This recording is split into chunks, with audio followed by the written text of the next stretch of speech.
ಚಿಕ್ಕನಕೊಪ್ಪದ ಚೆನ್ನವೀರ ಮಹಾಶರಣರ 31ನೇ ಪುಣ್ಯ ಸ್ಮರಣೋತ್ಸವದ ಅಂಗವಾಗಿ ಏರ್ಪಡಿಸಿರುವಂತಹ ಧರ್ಮ ಚಿಂತನ ಗೋಷ್ಠಿ 3ನೇ ದಿನದ ಈ ಕಾರ್ಯಕ್ರಮಕ್ಕೆ ಪರಮ ಪೂಜ್ಯರನ್ನ ನಿಮ್ಮೆಲ್ಲರ ಜೋರಾದ ಚಪ್ಪಾಳೆ ತಟ್ಟುವುದರ ಮೂಲಕವಾಗಿ ಸ್ವಾಗತ ಮಾಡ್ತಾ, ಅದೇ ರೀತಿಯಾಗಿ ಕಲಾವಿದರಿಗೆ ಮತ್ತು ಈ ಸಮಾರಂಭದಲ್ಲಿ ಭಾಗವಹಿಸಿದ ಇಂದು ಭರತನಾಟ್ಯ ಕಲೆಯನ್ನು ಪ್ರದರ್ಶನ ಮಾಡಲಿಕ್ಕೆ ಆಗಮಿಸಿರುವಂಥ ಎಲ್ಲ ಕಲಾವಿದರಿಗೂ ಕೂಡ ಈ ವೇದಿಕೆಯಿಂದ ಸ್ವಾಗತವನ್ನು ಬಯಸಿ, ಈಗ ಪೂಜ್ಯರಿಂದ ಧರ್ಮ ಚಿಂತನ ಗೋಷ್ಠಿ ಕುರಿತು ಅನುಭವದ ನುಡಿಗಳನ್ನು ನಾವು ನೀವೆಲ್ಲರೂ ಆಲಿಸೋಣ.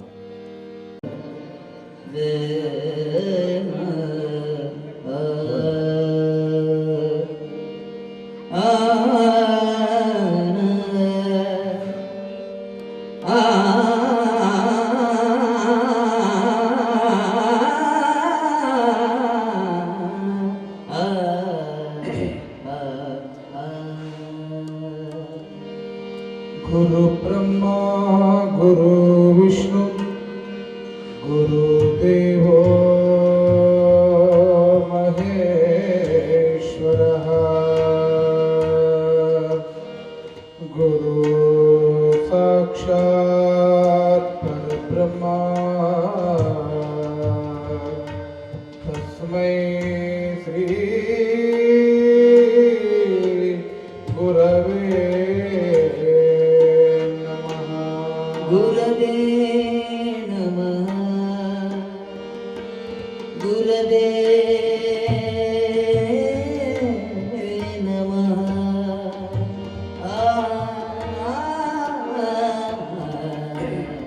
गुरवे नमः. ಬಸವಣ್ಣನೇ ತಾಯಿ, ಬಸವಣ್ಣನೇ ತಂದೆ, ಬಸವಣ್ಣನೇ ಪರಮ ಬಂಧು ಎನಗೆ ದೇಶ ಕಪಿಲ ಸಿದ್ಧ ಮಲ್ಲಿಕಾರ್ಜುನ ನಿಮ್ಮ ಹೆಸರಿಟ್ಟ ಗುರು ಬಸವಣ್ಣನಯ್ಯ. ನಿಮ್ಮ ಹೆಸರಿಟ್ಟ ಗುರು ಬಸವಣ್ಣನಯ್ಯ, ಬಸವಣ್ಣನಯ್ಯ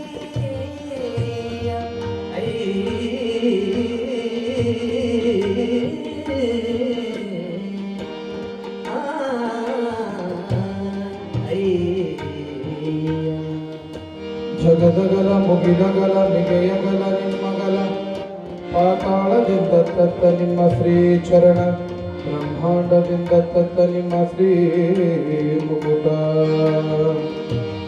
ಅಗಮ್ಯ ಅಗೋಚರ ಅಪ್ರತಿಮಲಿಂಗವೇ ಕೂಡಲ ಸಂಗಮ ದೇವ, ನೀವೆನ್ನ ಕರಸ್ಥಲಕ್ಕೆ ಬಂದು ಚುಳುಕಾದಿರಯ್ಯ. ನೀವೆನ್ನ ಕರಸ್ಥಲಕ್ಕೆ ಬಂದು ಚುಳುಕಾದಿರಯ್ಯ, ಚುಳುಕಾದಿರಯ್ಯ ಅಯ್ಯ ಅಯ್ಯ. ಎಲ್ಲರೂ ಪ್ರಾರ್ಥನೆ ಪಾಲ್ಗೊಳ್ಳಬೇಕು. ಶರಣರ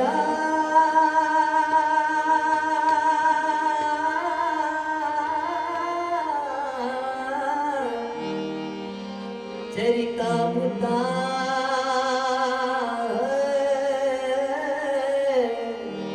ಚರಿತಾಮೃತ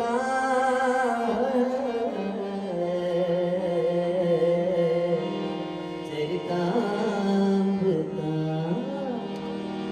ಅಮೃತ ಪರಮಾಮೃತ ಶರಣರ ಚರಿತಾಮೃತ. ಅಮೃತ ಪರಮಾಮೃತ ಶರಣರ ಚರಿತಾಮೃತ. ಅಮೃತ ಪರಮಾಮೃತ ಶರಣರ ಚರಿತಾಮೃತ.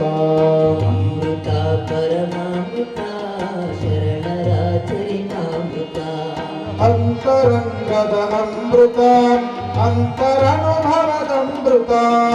ಅಂತರಂಗದ ಅಮೃತ ಅಂತರನುಭವದಮೃತ. ಅಂತರಂಗದ ಅಮೃತ ಅಂತರನುಭವದಮೃತ. ಅಂತರಂಗದ ಅಮೃತ ಅಂತರನುಭವದಮೃತ.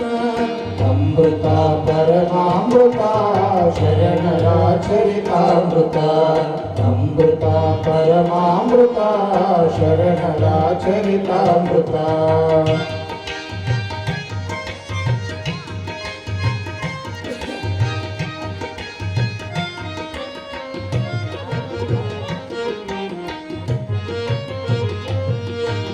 ನೀತಿ ಪ್ರೀತಿ ಭಾವ ಭಕ್ತಿ ಸುರಿಸುವ ಕರುಣಾಮೃತ ಪ್ರೀತಿ ಪ್ರೀತಿ ಭಾವ ಭಕ್ತಿ ಸುರಿಸುವ ಅಮೃತ ನೀತಿ ಪ್ರೀತಿ ಭಾವ ಭಕ್ತಿ ಸುರಿಸುವ ಕರುಣಾಮೃತ ಪ್ರೀತಿ ಪ್ರೀತಿ ಭಾವ ಭಕ್ತಿ ಸುರಿಸುವ ಕರುಣಾಮೃತ ನ್ಯಾಯ ನಿಷ್ಠೆ ಸೌಮ್ಯ ಕಾಯಕ ನ್ಯಾಯ ನಿಷ್ಠೆ ಸೌಮ್ಯ ಕಾಯಕ ಕಲಿಸುವ ಜೀವಾಮೃತ ಅಮೃತ ಪರಮಾಮೃತ ಶರಣರ ಚರಿತಾಮೃತ ಅಮೃತ ಪರಮಾಮೃತ ಶರಣರ ಚರಿತಾಮೃತ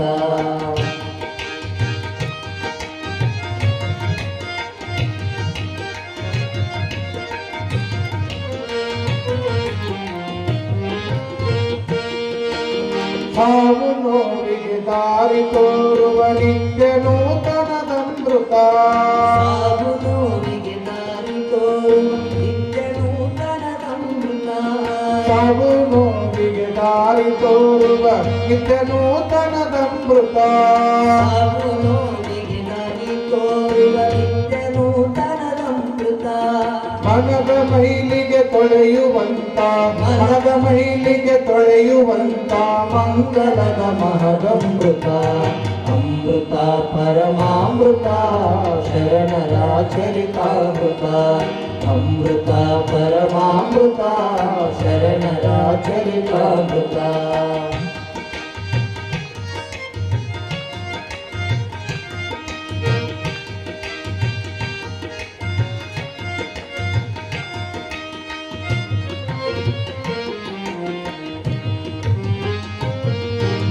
ಭಕ್ತಿಯೇ ಭಕ್ತಾಮೃತ ಜ್ಞಾನವೇ ಜ್ಞಾನಾಮೃತ ಭಕ್ತಿಯೇ ಭಕ್ತಾಮೃತ ಜ್ಞಾನವೇ ಜ್ಞಾನಾಮೃತ ಭಕ್ತಿಯೇ ಭಕ್ತಾಮೃತ ಜ್ಞಾನವೇ ಜ್ಞಾನಾಮೃತ ಭಕ್ತಿಯೇ ಭಕ್ತಾಮೃತ ಜ್ಞಾನವೇ ಜ್ಞಾನಾಮೃತ ಭಕ್ತಿ ಜ್ಞಾನ ವೈರಾಗ್ಯದ ಭಕ್ತಿ ಜ್ಞಾನ ವೈರಾಗ್ಯದ ಶರಣರ ಚರಿತಾಮೃತ ಅಮೃತ ಪರಮಾಮೃತ ಶರಣರ ಚರಿತಾಮೃತ ಅಮೃತ ಪರಮಾಮೃತ ಶರಣರ ಚರಿತಾಮೃತ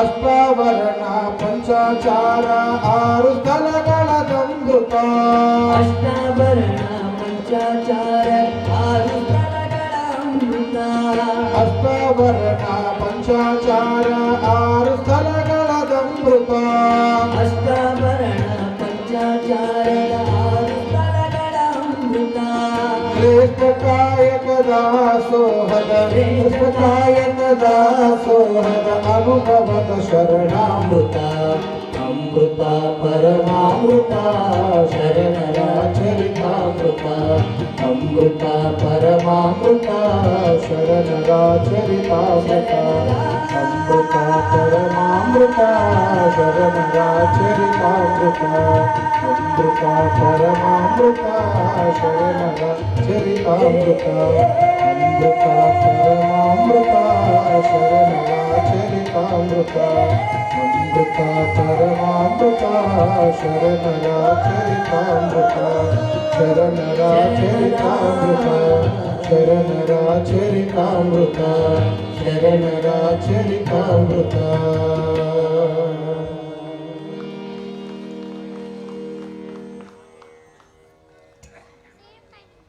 ಲಿಂಗಾಯ ನಮಃ.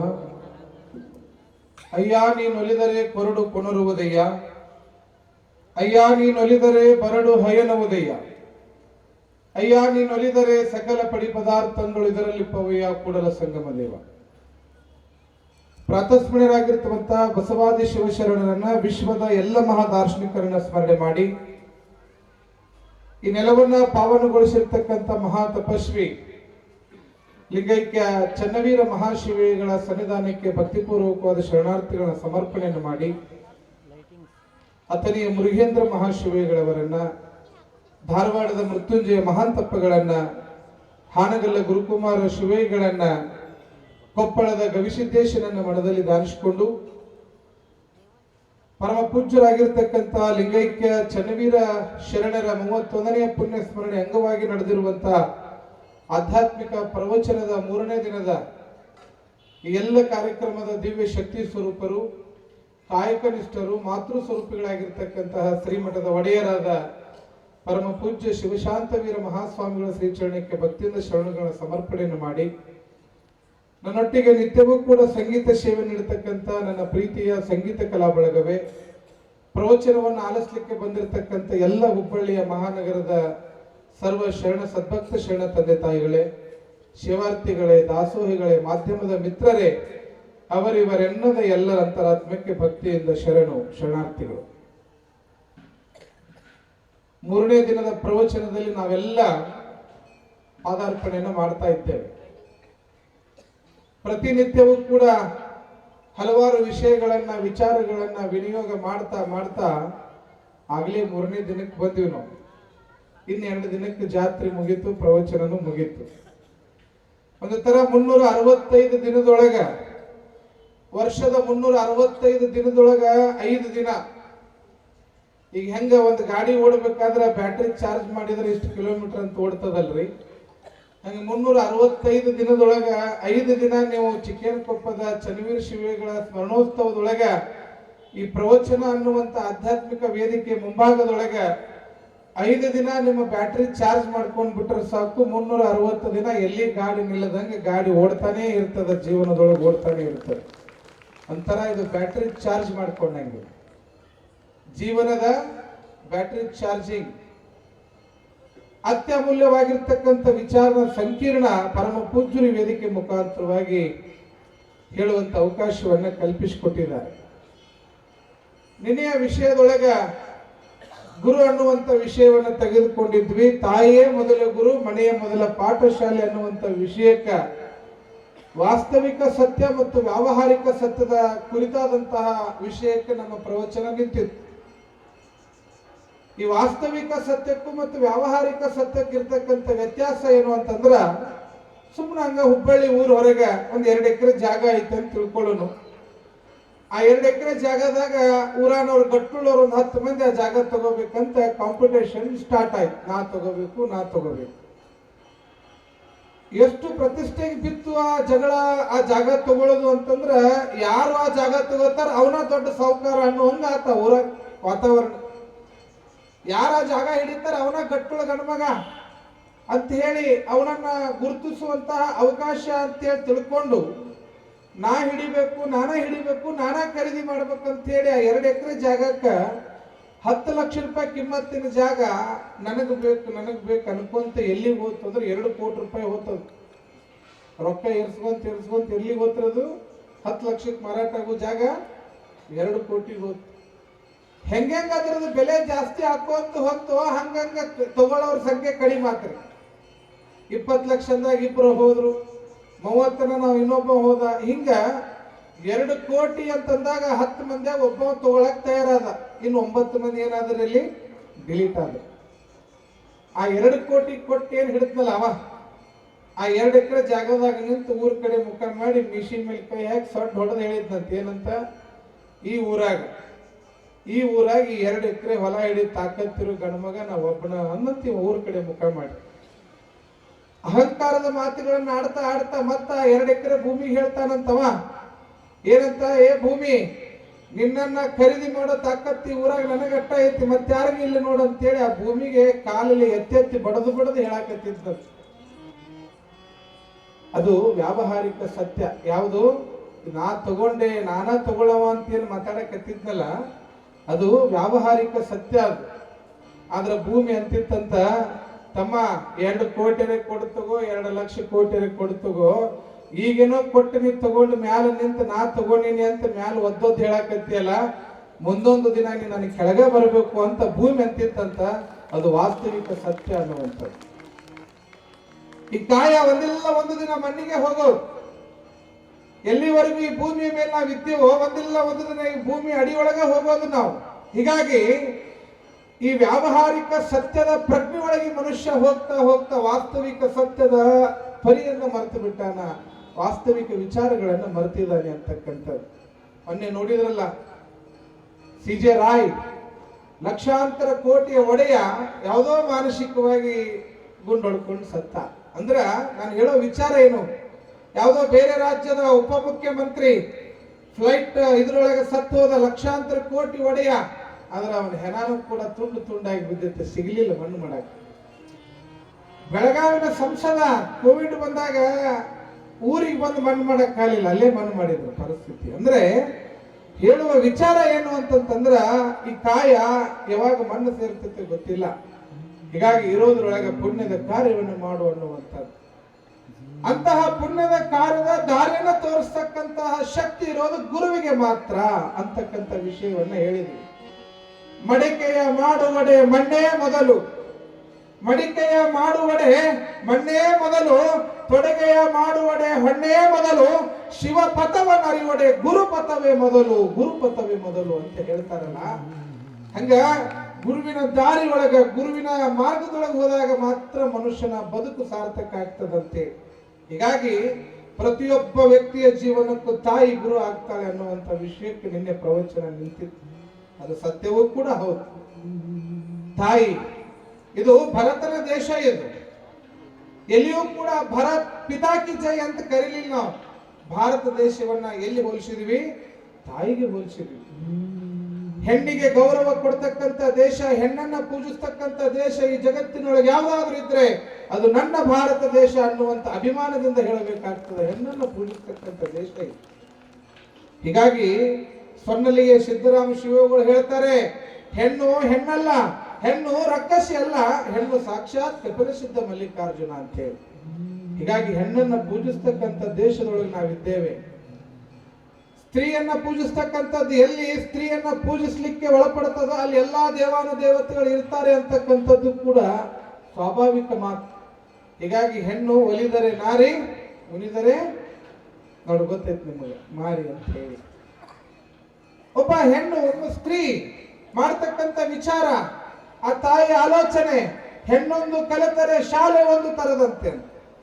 ಹೆಣ್ಣೊಂದು ಕಲಿತರೆ ಶಾಲೆ ಒಂದು ತರದಂತೆ.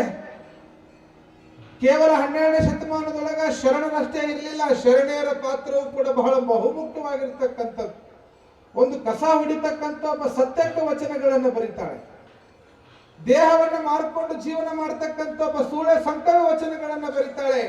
ಅಷ್ಟೇ ಯಾಕ್ರಿ, ಆಯ್ದಕ್ಕೆ ಮಾರಯ್ಯ ತರುವಂತ ಅಕ್ಕಿ ಈಸಕ್ಕಿ ಆಸಿ ನಿನಗೇಕೋ, ಮಾರಯ್ಯ ಪ್ರಿಯ ಅಮರೇಶ್ವರ ಲಿಂಗಕ್ಕೆ ಸಲ್ಲದು ಅಂತ ಹೇಳಿ ಒಬ್ಬ ಆಯ್ದಕ್ಕೆ ಲಕ್ಕಮ್ಮ ತನ್ನ ಗಂಡನಿಗೆ ಎಚ್ಚರಿಕೆ ಕೊಡ್ತಾಳಲ್ಲ, ಅದು 12ನೇ ಶತಮಾನದ ಕಾಲಘಟ್ಟ. ಹೆಣ್ಣು ಕೇವಲ ಮಕ್ಕಳನ್ನು ಹೆರತಕ್ಕಂತ ಯಂತ್ರ ಅಂತ ತಿಳ್ಕೊಂಡಿತ್ತ ಸಮಾಜ.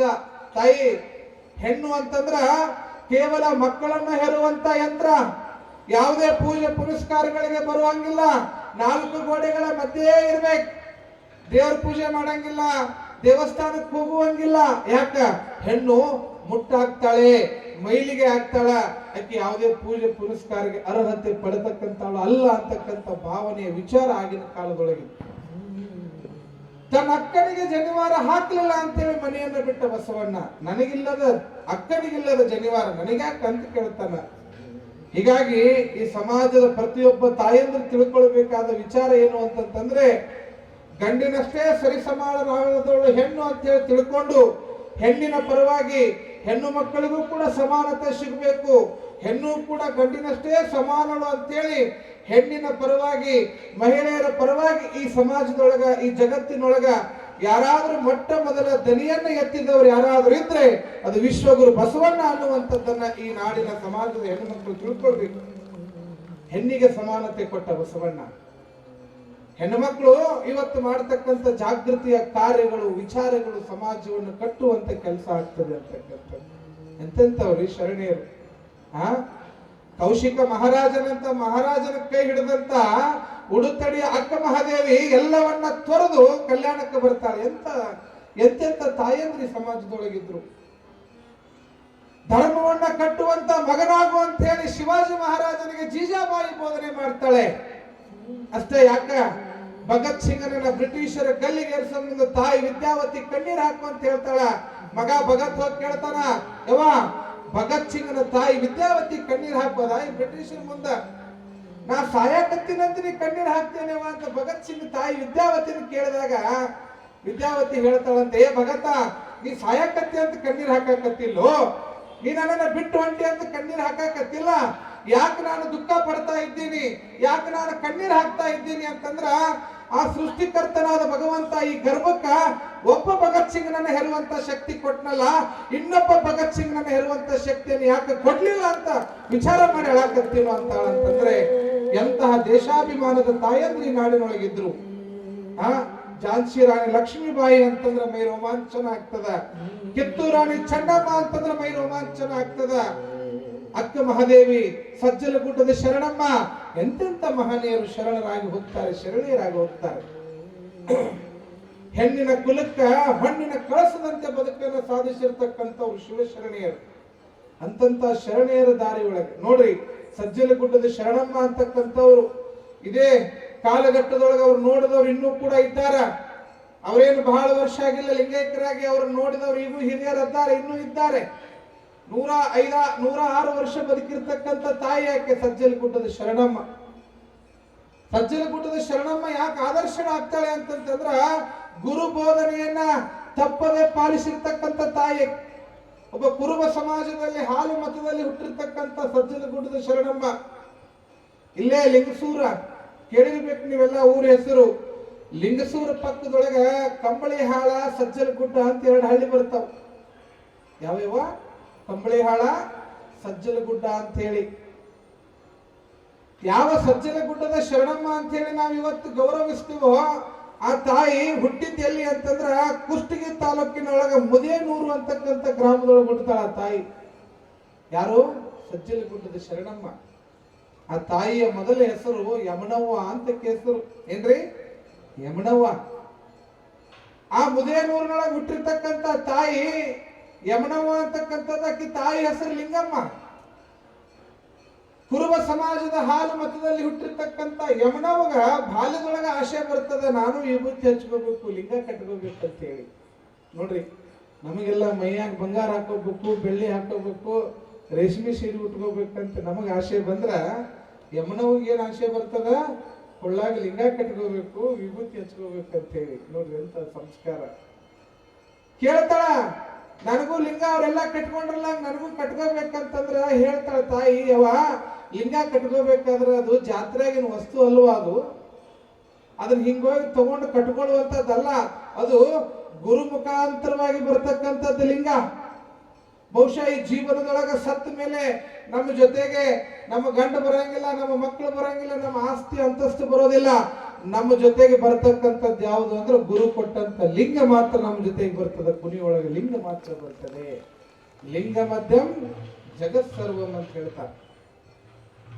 ಹೀಗಾಗಿ ಬಹಳ ಜನ ಮನ್ಯಾಗ ನಮ್ಮ ಲಿಂಗಗಳೆಲ್ಲದಾವ ಅಂದ್ರೆ ಗೂಟದ ಲಿಂಗ, ಜಗಲಿ ಲಿಂಗ ಕುಂತಾವ.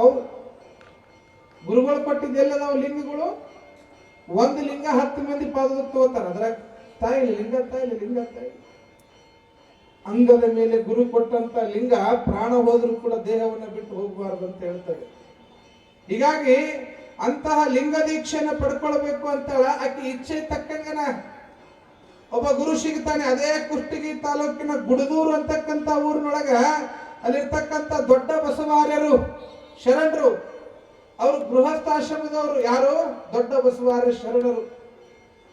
ಅದೇ ಗುಡದೂರಿನ ದೊಡ್ಡ ಬಸವಾರ್ಯರ ಕಡೆಗೆ ಲಿಂಗ ದೀಕ್ಷೆಯನ್ನು ಪಡ್ಕೊಳ್ತಾಳ. ಯಾರು? ಯಮನವ್ವ. ಲಿಂಗ ದೀಕ್ಷೆಯನ್ನು ಪಡೆದು ಹೆಸರಿಗೆ ತಕ್ಕಂಗ ದೊಡ್ಡ ಬಸವಾರ್ಯ, ಹೆಸರಿಗೆ ತಕ್ಕಂಗ ದೊಡ್ಡ ಮನಸ್ಸಿನವ್ರು ಇರ್ತಾರವ್ರು. ಗೃಹಸ್ಥಾಶ್ರಮದಲ್ಲಿದ್ದು ಸದ್ಗತಿಯನ್ನು ಕಂಡಂತಹ ದೊಡ್ಡ ಬಸವಾರ್ಯರಿಂದ ಲಿಂಗ ದೀಕ್ಷೆಯನ್ನು ಪಡೆದಂತ ಯಮನವ್ಗ ಲಿಂಗ ದೀಕ್ಷೆಯನ್ನು ಕೊಟ್ಟು ಹೇಳ್ತಾರ, ನೋಡುವ ಯಮನವ್ವ, ಇವತ್ತಿನಿಂದ ಶರಣ ಸತ್ಯ ಲಿಂಗಪತಿಯಾಗಿ ಇದೇ ಲಿಂಗವೇ ನಿನ್ನ ಸರ್ವಸ್ವ, ಇನ್ನು ಮೇಲೆ ನೀನು ವೈರಾಗ್ಯದ ನಿಧಿಯಾಗಿ ನೀನು ಇನ್ನು ಮೇಲೆ ಯಮನವಲ್ಲವ ನೀನು ಶರಣಮ್ಮನಾಗಿ ಜಗತ್ತು ಬೆಳಗಬೇಕು ಅಂತೇಳಿ ದೊಡ್ಡ ಬಸವರ ಲಿಂಗ ದೀಕ್ಷೆಯನ್ನು ಕೊಟ್ಟು ಒಂದು ವಚನ ಸಾಹಿತ್ಯದ ಗ್ರಂಥ ಕೊಡ್ತಾರೆ ಕೈಯಾಗಿಕೆಗೆ. ಯಾರ್ದು? ಷಣ್ಮುಖ ಶಿವಯೋಗಿಗಳು ಅಂತ ಆಗಿ ಹೋಗ್ತಾರೆ. ಅಖಂಡೇಶ್ವರ ಅನ್ನುವಂತ ಅಂಕಿತ ನಾಮದ ಜೇವರಿಗೆ, ಗುಲ್ಬರ್ಗಾ ಜಿಲ್ಲೆ ಜೇವರಿಗೆಯ ಷಣ್ಮುಖ ಶಿವಯೋಗಿಗಳು ಅಂತ ಹೇಳಿ 17ನೇ ಶತಮಾನದಲ್ಲಿ ಆಗಿ ಹೋಗ್ತಕ್ಕಂತಹ ಬಹಳ ದೊಡ್ಡ ತಪಸ್ವಿಗಳವರು. ಅಖಂಡೇಶ್ವರ ಅನ್ನುವಂತ ಅಂಕಿತ ನಾಮದ ಮಹಾಶಿವಯೋಗಿಗಳ ಒಂದು ವಚನ ಸಾಹಿತ್ಯದ ಗ್ರಂಥ ಕೊಡ್ತಾರ. ಯಾರು? ದೊಡ್ಡ ಬಸವಾರರು ಕೊಟ್ಟು ಹೇಳ್ತಾರೆ, ನೋಡುವ ನೀನು ಈ ಗ್ರಂಥವನ್ನೇ ಅಧ್ಯಯನ ಮಾಡಬೇಕು, ಪಾರಾಯಣ ಮಾಡಬೇಕು. ನೋಡ್ರಿ ಎಂತ ಗುರುವಿನ ವಾಣಿ. ಇದನ್ನೇ ನೀ ಪಾರಾಯಣ ಮಾಡ್ಬೇಕು. ಇದನ್ನು ಬಿಟ್ಟು ನೀನೇನಾದ್ರೂ ಬೇರೆದು ಹೋದಿ ಅಂತಂದ್ರ ಒಬ್ಬ ಗರತಿ ಗಂಡನನ್ನ ಬಿಟ್ಟು ಇನ್ನೊಂದು ಗಂಡನನ್ನ ಸೇರಿದಂಗೆ ಆಗ್ತದೆ ನೋಡುವ ಅಂತೇಳಿ ಎಚ್ಚರಿಕೆಯ ಮಾತನ್ನು ಕೊಡ್ತಾರೆ ದೊಡ್ಡ ಬಸವಾರಿ.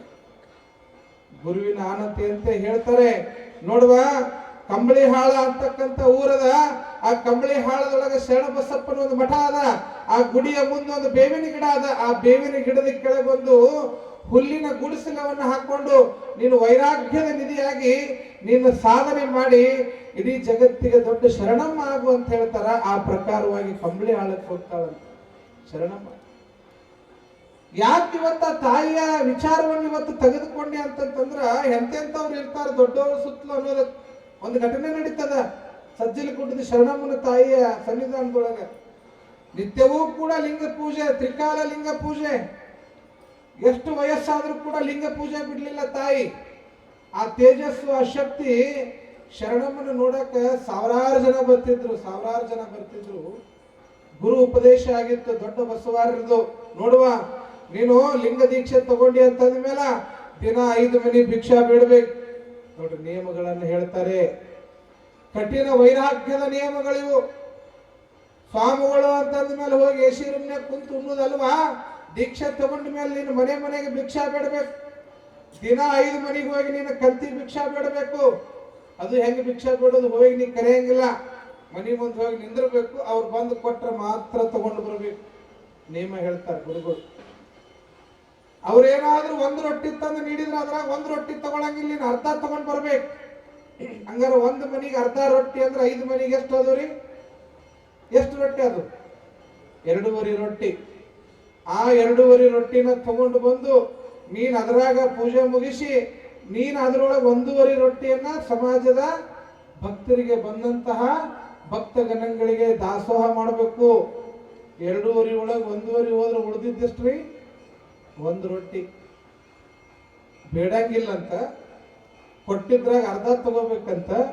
ಅಕಸ್ಮಾತ್ ಕೊಡ್ಲಿಲ್ಲಪ್ಪ ಅಂದ್ರೆ ಅವತ್ತು ನೀರು ಕುಡಿದು ಮಲಗಬೇಕು, ನೀ ಮತ್ತೆ ಇನ್ನೊಂದು ಮನೆಗೆ ಹೋಗುವಂಗಿಲ್ಲ. ಎಂತಹ ನಿಯಮವನ್ನು ಹೇಳ್ತಾರೆ ನೋಡಿ ಗುರುಗಳು.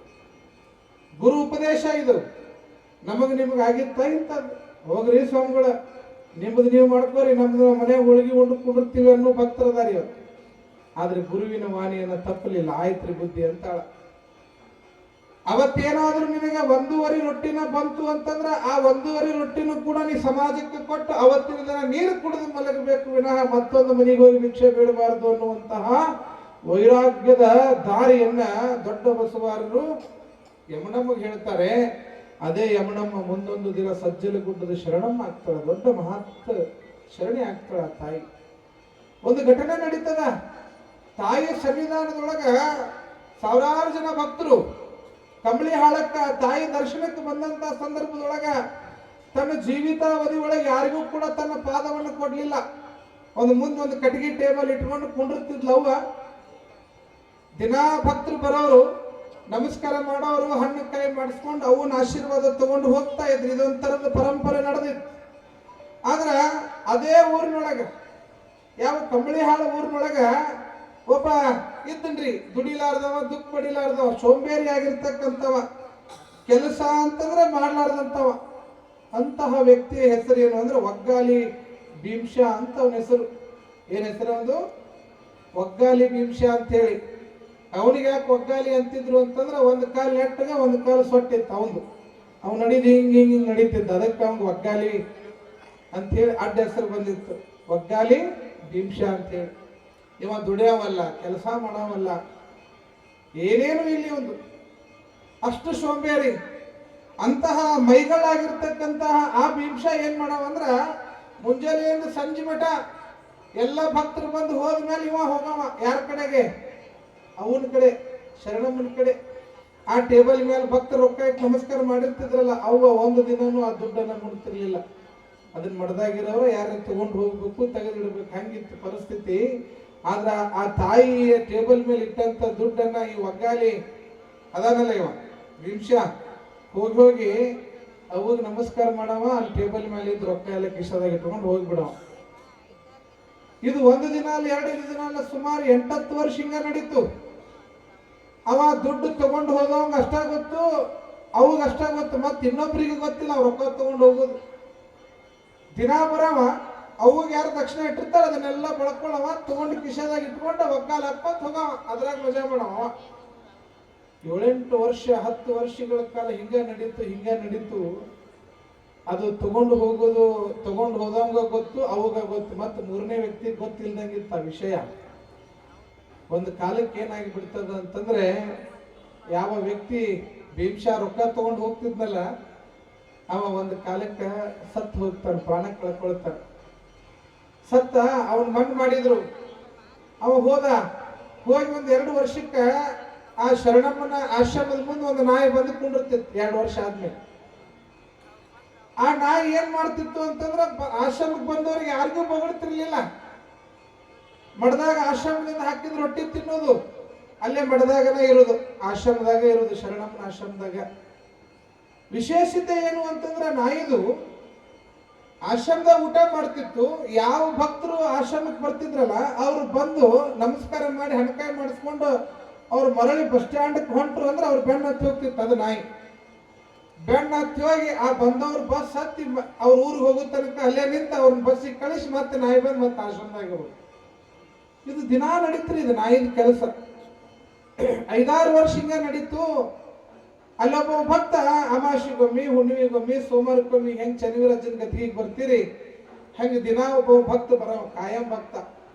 ಅವನು ಇದನ್ನ ನಾಯಿದ ದಿನ ನೋಡ್ತಿದ್ದ, ಬಂದಾಗ ನೋಡ್ತಿದ್ದ, ಇದೇನ್ ನಾಯಿ ದಿನ ಬರ್ತೈತಿ ಬಸ್ ಸ್ಟ್ಯಾಂಡ್ ಮಠ ಭಕ್ತರನ್ನ ಕಳಿಸ್ತೈತಿ ಮತ್ ಮಠಕ್ಕೆ ಬರ್ತೈತಲ್ಲ ಅಂತೇಳಿ ತಿಳ್ಕೊಂಡು ಒಂದು ದಿನ ಶರಣಮ್ಮಗೆ ಕೈ ಮುಗಿದೇವ, ನನ್ನೊಂದು ಪ್ರಶ್ನೆ ಐತಿವ, ನನ್ನೊಂದು ಪ್ರಶ್ನೆ ಅದ ಕೇಳಿನವ ಅಂದಾಗ ಆತ್ರಪ್ಪ ಕೇಳ್ರಿ, ಏನಾದ್ ಕೇಳ್ರಪ್ಪ ಅಂತೇಳ ಮುಗ್ಧ ಮನಸ್ಸಿನ ನಮ್ಮ ಶರಣಮ್ಮ. ಏನಿಲ್ಲವ, ನಾನು ಅಮಾವಾಸ್ಯೆ, ಹುಣ್ಣಿಮೆ, ಸೋಮವಾರ, ಗುರುವಾರ ನೆನಪಾದಾಗ ಬರ್ತೀನಿವ ಆಶ್ರಮಕ್ಕ. ನಂದಷ್ಟ ಪ್ರಶ್ನೆ ಅಲ್ಲಿದು, ಎಲ್ಲಾ ಭಕ್ತರ ಪ್ರಶ್ನೆನೂ ಇದು. ಏನಿಲ್ಲ, ಆಶ್ರಮದ ಒಂದೊಂದು ನಾಯಿ ಇರ್ತೈತಿಲ್ಲವ, ಅದು ಯಾರ ಭಕ್ತರು ಬರ್ಲಿ ಯಾರಿಗೂ ಬಗಳಂಗಿಲ್ಲ. ಆದ್ರೆ ಭಕ್ತರು ಹೋಗಿ ಬಸ್ ಸ್ಟ್ಯಾಂಡ್ ಹೋದ್ರು ಅಂದ್ರೆ ಅವ್ರ ಬೆನ್ನ ಹತ್ತಿ ಹೋಗ್ತೈತಿ, ಅವ್ರನ್ನ ಕಳಿಸಿ ಮತ್ತೆ ಆಶ್ರಮಕ್ಕೆ ಬರ್ತೈತಿಲ್ವ, ಏನಿದ್ರ ಕರ್ಮ ನಾಯಿದು ಅಂತ ಕೇಳಿದವ. ಅವಾಗ ಶರಣಮ್ಮ ಅಂತಾಳ, ಅದು ನಾಯಿ ಅಲ್ಲಪ್ಪ, ಹಿಂದಿನ ಜನ್ಮದಾಗ ಭಕ್ತರ ಋಣ ತಿಂದಂತ ವ್ಯಕ್ತಿ ಐತದು. ಹಿಂದಿನ ಜನ್ಮದಾಗ ಅವ ಭೀಮಶ ಆಗಿ ಇಲ್ಲಿ ಬಂದಂತ ಭಕ್ತರದು ಮಠಕ್ಕೆ ಬಂದಂತ ಹಣ ಅದನ್ನ ತಗೊಂಡೋಗಿ ಮಜಾ ಮಾಡಿ ಬೆಳೆದ ದೇಹ ಅದು. ಅದಕ್ಕೆ ಈ ಜನ್ಮದಾಗ ನಾಯಿ ಆಗಿ ಬಂದ ಭಕ್ತರದ ಋಣ ತೀರ್ಸಾಕತ್ತೈತಪ್ಪ, ಅದು ನಾಯಿ ಆಗಿ ಋಣ ತೀರ್ಸಾಕತ್ತೈತಂತೆ. ಅದಕ್ಕೆ ಹೇಳ್ತಾರೆ, ಹಿಂದಿನ ಜನ್ಮವನ್ನು ಹಿಂದುಂಡುಣಬೇಕಾದ.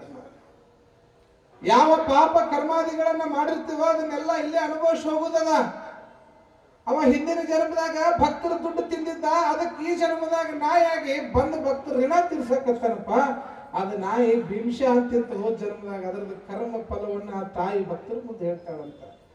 ಅಂತಹ ಶರಣರೆಲ್ಲ ಶರಣೆಯರಾಗಿ ಜಗತ್ತನ್ನು ಬೆಳಗ್ಬೋದಂತವರಿದ್ದಾರೆ. ಅಂತಹ ಸಜ್ಜಲಗುಡ್ಡ ಶರಣಮ್ಮ ಇವತ್ತಿಗೂ ಕೂಡ ವೈರಾಗ್ಯದ ನಿಧಿಯಾಗಿ, ಸಜ್ಜಲಗುಡ್ಡ ಅಂದ್ರೆ ಶರಣಮ್ಮ ಶರಣಮ್ಮ ಶರಣಮ್ಮ. ಯಾಕೆ ಮಾತನ್ನ ಹೇಳ್ತೀನಿ ಅಂತಂದ್ರ, ಯಾರು ವೈರಾಗ್ಯವನ್ನ, ಗುರುವಿನ ಮಾರ್ಗವನ್ನ, ಗುರುವಿನ ಸಂದೇಶವನ್ನ ಜೀವನದೊಳಗ ತಪ್ಪದೇ ಕಾಯ ವಾಚ ಮನಸ ನಡೆಸ್ತಾರೋ ಅವರು ಸಮಾಜದೊಳಗ ಸದ್ಗತಿಯ ಮೇರು ಪರ್ವತವನ್ನ ಏರ್ತಾರೆ ಅನ್ನೋದಕ್ಕೆ ಸಜ್ಜಲಗುಡ್ಡದ ಶರಣಮ್ಮನೇ ಸಮಾಜದೊಳಗ ದೊಡ್ಡ ಉದಾಹರಣೆ ಅನ್ನುವಂಥದ್ದನ್ನ ಈ ಸಂದರ್ಭದಲ್ಲಿ ತಿಳ್ಕೊಳ್ಬೇಕಾಗ್ತದೆ ಅನ್ನುವಂಥದ್ದು. ಹೀಗಾಗಿ ಗುರುವಿನ ವಾಣಿಯಂತೆ, ಗುರುವಿನ ಉಪದೇಶದಂತೆ ದೊಡ್ಡ ಬಸವಾರರು ಹೇಳಿರ್ತಕ್ಕಂಥ ಮಾತಿನಂಗ ನಡೆದು ಇವತ್ತು ವೈರಾಗ್ಯದ ನಿಧಿಯಾಗಿ, ತಪಸ್ವಿನಿಯಾಗಿ 106 ವರ್ಷ ಬದುಕಿ ಹೋದ ತಾಯಿ ಸಜ್ಜಲಗುಡ್ಡದ ಶರಣಮ್ಮ. ಹೀಗಾಗಿ ಗುರು ಉಪದೇಶದಂತೆ ನಡಿಬೇಕು, ಗುರುವಿನ ಆಣತಿಯಂತೆ ನಡಿಬೇಕು, ಗುರುವಿನ ಸಂಸ್ಕಾರದಂಗೆ ನಡಿಬೇಕು. ಅದಕ್ಕೆ ಗುರು ಹೇಳತಕ್ಕಂಥ ಸಂಸ್ಕಾರ, ಸಂಸ್ಕೃತಿ, ಪರಂಪರೆ ವಿಚಾರಗಳೊಂದಿಗೆ ನಾವು ನಡಿಬೇಕಾಗ್ತದೆ.